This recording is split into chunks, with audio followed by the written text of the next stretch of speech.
வணக்கம் ஃப்ரெண்ட்ஸ், எல்லாரும் நல்லா இருக்கிறீங்களா? நானும் நல்லா இருக்கிறேன். மீண்டும் இன்னொரு வீடியோவில் உங்களை சந்திக்கிறதுல மிக்க மகிழ்ச்சி. இன்றைக்கு நான் உங்களோட பகிர்ந்து கொள்ள இருக்கிற ரெசிபி பன்னீர் புலாவ் எப்படி செய்கிறதுன்றது தான். இந்த வீடியோவுக்கு போகிறதுக்கு முன்னாடி ஸ்மைல் பி பாசிட்டிவ் என்ற என்னுடைய சேனலை சப்ஸ்கிரைப் பண்ணலைன்னா சப்ஸ்கிரைப் பண்ணிக்கொள்ளுங்க. அருகில் இருக்கிற பெல் ஐக்கானையும் கிளிக் பண்ணிக்கொள்ளுங்க.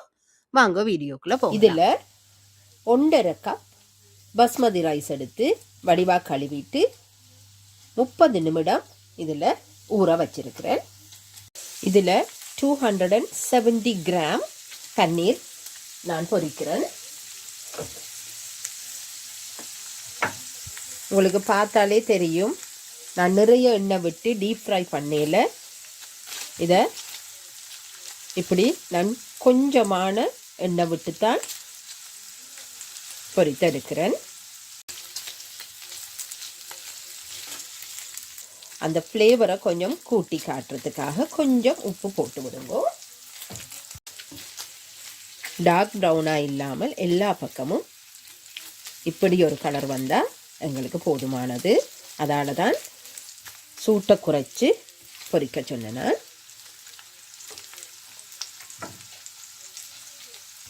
இந்த நிறம் எங்களுக்கு போதுமானது. இப்படியே நான் இதை எண்ணெயை வடித்து எடுத்து வைக்க போகிறேன். இப்போ ஒரு மிக்ஸி ஜாரில் ஒரு 10 கஜு ஊற விட்டது, இஞ்சி பூண்டு பேஸ்ட், ஒரு 3 பச்சை மிளகாய், உங்களோட வீட்டில் தேவைக்கேற்ற காரத்தை நீங்கள் சேர்த்துக்கொள்ளலாம். நான் ஒரு 3 பச்சை மிளகாய் சேர்த்துக்கொள்கிறேன். இது எல்லாத்தோடையும் சேர்த்து ஒரு 1/2 டீஸ்பூன் பெருஞ்சீரகம் சேர்த்து நல்ல பேஸ்ட்டாக அரைச்சி எடுக்க போகிறேன். ஒரு 2 டேபிள் ஸ்பூன் அளவு அல்லது நீங்கள் போடுற வெஜிடபிள்ஸுக்கு தேவையான அளவு நெய்யை சேர்த்துக்கொள்ளுங்க. நெய்யை தவிர்க்க வேணுமென்றாக்கள் இதை ஒலிவ் ஆயிலோ நார்மல் குக்கிங் ஆயிலில் நீங்கள் இதை வதக்கி கொள்ளலாம். அந்த கூட டேஸ்ட்டும் அந்த அரோமாவும் வர்றதுக்காகத்தான் இந்த நெய்யை சேர்த்துக்கொள்கிறோம். இந்த நெய் சூடானதும் நான் கொஞ்சம் கருவேப்பிலை சேர்க்கிறேன். அதோட பெருஞ்சீரகம் நாங்கள் அந்த பேஸ்ட்டுக்கையும் போட்டிருக்கிறோம். அப்போ கணக்க தேவையில் கொஞ்சம் சேர்த்துக்கொள்ளுறேன். இதில் மீடியம் சைஸ் வெங்காயம் வந்து 1.5, ஒரு வெங்காயமும் மற்ற வெங்காயம் பாதியும் எடுத்துருக்கிறேன். நீங்கள் 2 வெங்காயம் கூட போட்டுக்கொள்ளலாம்.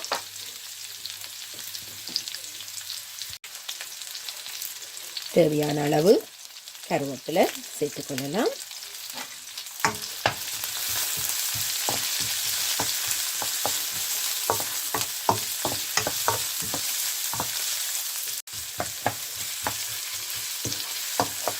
ஹீட்டை குறைச்சே வச்சு வதக்கி கொள்ளுங்க. எங்களுக்கு இந்த வெங்காயம் ப்ரௌனாக வர வேணுமென்ற அவசியம் இல்லை.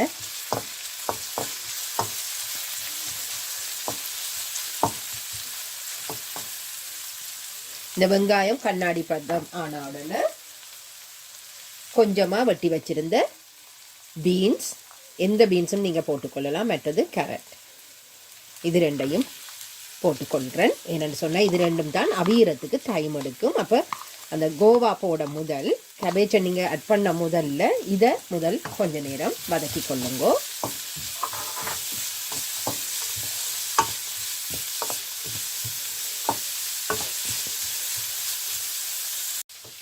இப்போ வெட்டி வச்சிருக்கிற ஒயிட் கேபேஜ் சேர்த்துக்கொள்கிறேன்.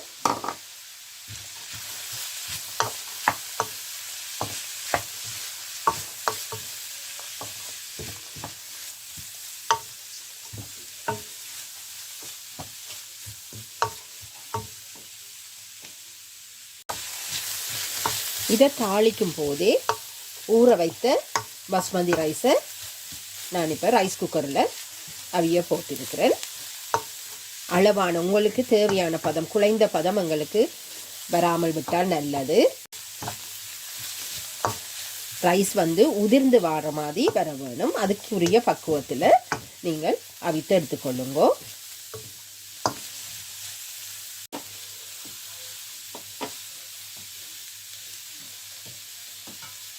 இப்போ இதற்கு தேவையான அளவு உப்பு சேர்த்துக்கொள்கிறேன். நீங்கள் ரைஸுக்கு தேவையான அளவு உப்பை நீங்கள் ரைஸ் அவிக்கும் போதே சேர்த்துக்கொள்ளுங்க. கொஞ்சமாக மஞ்சள் தூள் சேர்த்துக்கொள்ளுறேன், கணக்க வேண்டாம். நாங்கள் அந்த இஞ்சி பூண்டு பேஸ்ட் அரைச்ச நேரம் பச்சை மிளகாய் சேர்த்ததால் நான் இதில் வேறு எதுவுமே காரத்துக்கு சேர்க்காமல் கொஞ்சமாக பெப்பர் தூள் சேர்க்கிறேன், மிளகு பொடி கொஞ்சம் சேர்த்துக்கொள்கிறேன். இதுவும் உங்களுக்கு தேவையான அளவில் நீங்கள் சேர்த்துக்கொள்ளலாம்.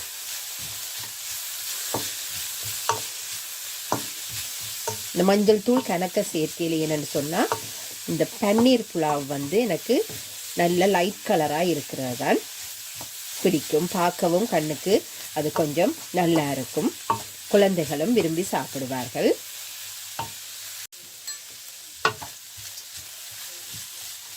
எங்களோட வீட்டில் எல்லாருக்கும் மரக்கறி வந்து ஒரு 3/4 பதம் அவிந்திருந்தாலே போதும். அது நல்லா சாப்பிடும்போது கிரன்ச்சியாக இருக்கிறது பிடிக்கும். அதால் நான் இந்த பதம் இருக்கும் போதே அரைச்சி வச்ச பேஸ்ட், நான் இதில் அரைச்ச பேஸ்ட்டில் அந்த மிக்சி ஜாரில் இருந்த இதையும் கழுவி வடிவாக தண்ணி விட்டு கழுவி முழு பேஸ்ட்டையும் வேஸ்ட் பண்ணாமல் இதில் எடுத்திருக்கிறேன். அதை இதில் சேர்த்துக்கொள்கிறேன்.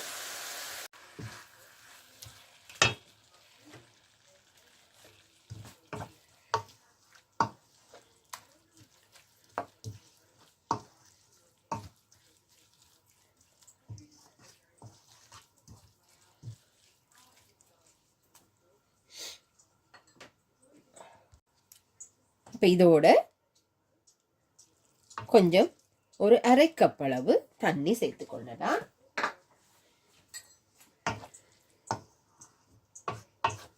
இந்த பேஸ்ட் பச்சை வாசனை நீங்கிறதுக்கு ஒரு கொஞ்ச நேரம் இதை சூடாக்க வேணும்.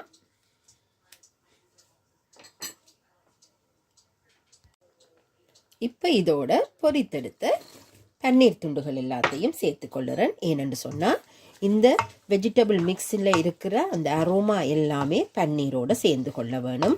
பன்னீரும் ஹார்டாக இல்லாமல் கொஞ்சம் சாஃப்டாக மாற தொடங்கும்.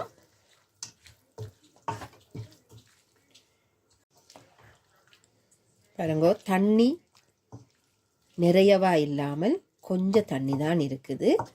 ஏன்னு சொன்னால் கொஞ்சமாக நீங்கள் தண்ணி விட்டபடி அப்படியே ரைஸை எடுத்து இதில் சேர்த்திங்கன்னா தான் அது அந்த அரோமா கொஞ்சம் ஊறி வரும்.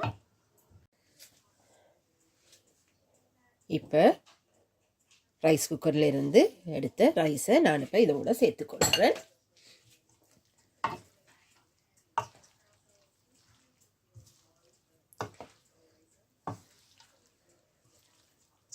இதை மெதுவாக நீங்கள் இப்படி கொஞ்சம் கொஞ்சமாக கட்டிகள் இருந்தால் அதை மெதுவாக இப்படி கரண்டின்ற பின்பக்கத்தால் அப்படியே மெதுவாக இப்படி தட்டி விட்டீங்களா அது உதிர்ந்துடும்.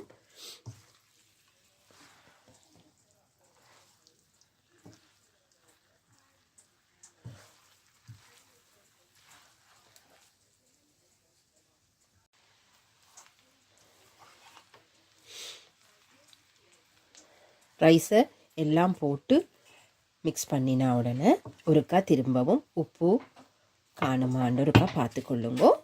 பார்த்துட்டு இப்படியே கொஞ்சம் இப்படியே அழுத்தி நல்ல அழுத்த தேவையில்லை, இப்படியே ஒரு மட்டமாக இதை அழுத்தி மூடி போட்டு ஒரு 15 நிமிடம் நீங்கள் அடுப்பை ஆஃப் பண்ணி போட்டு அப்படியே மூடி போட்டு மூடி விட்டுக்கொள்ளுங்கோ.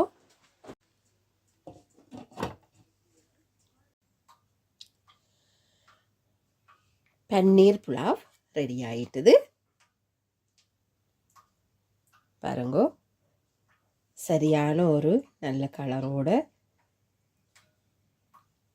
சுவையாகவும் வாசனையாகவும் இன்றைக்கு இந்த பன்னீர் புலாவ் செய்திருக்கிறேன். நீங்களும் உங்களோட வீடுகளில் செய்து பாருங்கோ.